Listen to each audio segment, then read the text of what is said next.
Hello, everyone, and welcome to this presentation on the life and work of Daniel Kahneman. This is my first time actually doing one of these, so please be patient with me and it should be interesting. Daniel Kahneman was born in Tel Aviv, Palestine, in what was then Palestine in 1934. It's now Tel Aviv, Israel.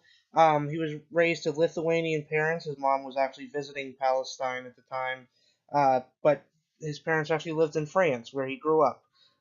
He was raised in Nazi-occupied France, at which time his father was the head chemist for L'Oreal.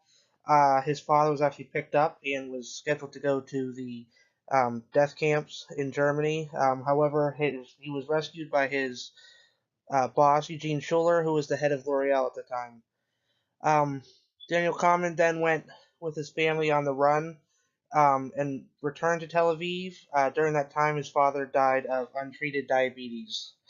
Um, Kahneman then repeated the eighth grade to account for all of his traumatic life experiences, and he has stated that repeating the eighth grade allowed him to have friends and not try to be exceptional, and essentially allowed him to live a normal life. Kahneman often states his interest in psychology stems from an experience he had as a child.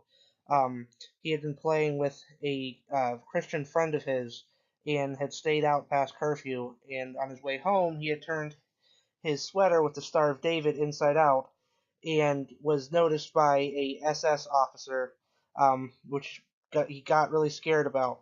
However, the SS officer thought he reminded him of his own son and gave him a hug and picked him up, and that was about it. And he thought that, wow, look at that. That was an interesting interaction, and people must be very interesting, and I'd like to know more about that. So that's where part of his wanting to go into psychology comes from. Um, Kahneman's early academic career, he graduated with his undergraduate degree in psychology from Hebrew University in 1954 with a minor in mathematics. That would come in handy later in his career. Uh, Kahneman was interested in studying why people. Well, seems like a little bit of typo that I need to fix. He then served his mandatory military service in the Israeli psychology department, where he evaluated potential officers. Uh, it was during this time in the military that he came up with the term the illusion of validity. That was essentially related to the fact that they were coming up with predictions on a person's potential ability based off of only a really small sample size. That was something that he would later really focus on when he got into heuristics. Kahneman then went to Berkeley to obtain his PhD. There were 2 summers when he was there in America, um, in which he actually came to Stockbridge, Massachusetts, and spent time at the Austin Riggs Center, which is a center with a lot of psychoanalysts, and he studied psychoanalysis, including Freud's cathexis, which comes from the seventh chapter of Freud's interpretation of dreams, and this would later become the basis of his work on attention and effort. Um, Kahneman then obtained his PhD in 1961 with the dissertation Relations of Adjectives and the Semantic Potential. Wow, that really is a mouthful. He said it combined his love of psychology with his love of computer programming. So, if you really like those things, you can check out that dissertation. So, Kahneman then was a professor at Hebrew University, and at the same time, another professor, Amos Tversky, was there. Uh, and Amos Tversky was a cognitive and mathematical psychologist. And at the time, they were initially rivals. However, a lot of that had to do with the fact that Tversky was a mathematical psychologist, and most mathematical psychologists didn't get along with other psychologists, because other psychologists thought they were just essentially mathematicians and could care less about the field of psychology. But they eventually developed a really great partnership. And between 1970 and 1983, the pair published over a dozen articles, and they almost exclusively they were just with each other. They spent time with each other outside of work, and it was, as you can see in the picture below, on the right, you can see Kahneman on the right, and Tversky on the left, drinking some mimosas, I guess. Uh, Kahneman and Tversky during that time looked at heuristics and their impact on our judgments. Heuristics are essentially these mental shortcuts that allow us to not use our brain as much. And so, if you think of quick snap prejudices and judgments like that, that's essentially heuristics. And Kahneman and Tversky postulated that 95% of judgments are made using these heuristics, which is quite a bit when you think about it. That 95% of all your judgments are made just by these quick snap mental shortcuts that you have in your brain, or your system one, as Kahneman and Tversky would call it. So in 1979, Kahneman and Tversky came up with prospect theory. Prospect theory is a considered to be one of the hallmarks of what would eventually become behavioral economics, and it was a model of behavior that accounted for individuals' risk aversion, and judgment in the face of risk. The pair would later revise their prospect theory model to include cumulative rather than separate decision-making weights, so that just to have an all-encompassing theory of the behavior. Kahneman and Tversky's work on prospect theory attracted the attention of a young economist by the name of Richard Thaler. Richard Thaler is a very well-known economist. More on him a little bit later. Thaler then built upon their work and wrote Toward a Positive Theory of Consumer Choice, an article that Kahneman described as the founding text in behavioral economics. So in 1978, Kahneman married cognitive neuroscientist Anne Treisman.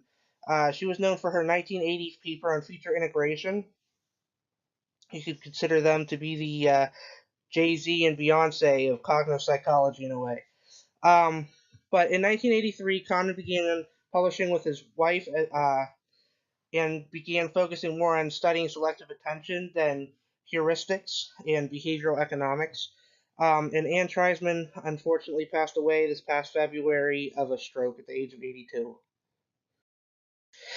In the late 80s to early 90s, Kahneman took a short 6 year hiatus, and then he came back and became a professor at Princeton University and started getting into hedonic psychology, which is a subfield of positive psychology. He published the book Well-Being, The Foundations of Hedonic Psychology in 1999, describing his research in the field. It's considered to be essentially the beginning book, the first book in hedonic psychology. So he essentially created the field. Hedonic psychology is also known as happiness economics and seeks to understand the sensations and cognitive processes that lead to happiness. So let's look a little bit at Kahneman's legacy. For his work on behavioral economics, Kahneman was awarded the Nobel Prize in economics in 2002. You can see that picture on the right with I believe it's the King of Switzerland. Um, and then he was also later awarded the Presidential Medal of Freedom in 2003, which you can see with President Barack Obama on the lower left. And it was later essentially Kahneman's work that led President Obama to asked for more funding to study behavioral economics and its impact on consumer trends in America. So that's been pretty interesting. All right, impact on modern psychology. Former protege, which Kahneman, Richard Thaler, which we talked a little bit about earlier. You can see him on the top right um, with Kahneman on the couch. Thaler won the Nobel Prize in Economics in 2017 for his continued work on behavioral economics. Essentially basing a lot of his stuff off of the work of Kahneman and Tversky. And then you can also see Steven Pinker, a well-known writer and psychologist at Harvard University, on the lower left. He has called Daniel Kahneman the most influential living psychologist and a revolutionary in the field of cognitive psychology. He also called him inspirational and very helpful when he wrote his book, The Blank Slate. So if you like to read a field on kind of computational theory of mind, that might be something you'd be interested in. Here are two books that talk a lot about Daniel Kahneman's work.